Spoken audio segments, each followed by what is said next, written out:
வீட்டில் விதவிதமாக எத்தனை சட்னி அரைச்சாலும் ஒரு டைம் இந்த கையேந்தி பவன் ஸ்டைலில் தக்காளி சட்னி வந்து ட்ரை பண்ணி பாருங்கள்.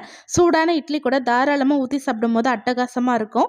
அதுக்கு ஒரு மிக்ஸி ஜாரில் 7-8 காஞ்ச மிளகா, ஒரு 10 பல் பூண்டு, ரஃபாக கட் பண்ண ஒரு பெரிய வெங்காயம், அரை டீஸ்பூன் சீரகம் சேர்த்துட்டு ஃபஸ்ட்டு அரைச்சிக்கோங்க.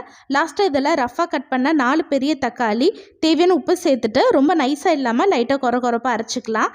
இப்போ எல்லாம் ரெடியாக இருக்குது. அடுத்த ஒரு பேனில் 3 டேபிள் ஸ்பூன் எண்ணெய், அரை டீஸ்பூன் கடுகு, கொஞ்சமாக கறிவேப்பிலை, ஒரு 1/4 டீஸ்பூன் பெருங்காயத்தூள், நம்ம அரைச்ச தக்காளி விழுதியும் சேர்த்துட்டு ஒரு 2-3 நிமிஷத்துக்கு நல்லா வதக்கி விட்டுக்கோங்க. தக்காளியோட பச்சை வாசனை போனதுக்கப்புறம் தான் தண்ணி ஊற்றணும். இப்போ 3 நிமிஷம் நல்லா வதக்கியாச்சு. இப்போ நல்லா எண்ணெய் பிரிஞ்சு வருது. இந்த ஸ்டேஜில் ஒரு 2.5 கப் அளவு தண்ணி சேர்த்துட்டு இந்த சட்னிக்கு திக்னஸ் கொடுக்கறதுக்கு ஒரு 3 டேபிள் ஸ்பூன் இட்லி மாவு கூட கொஞ்சமாக தண்ணியை கரைச்சி இது கூட சேர்த்துக்கோங்க. இட்லி மாவோட பச்சை வாசனை போடுறதுக்கு ஒரு 2 நிமிஷமாவது ஆகும். இப்போ நல்லா கொதிச்சு வருது. இப்போ அடுப்பு ஆஃப் பண்ணிவிட்டு நல்லா சூடான இட்லி கூட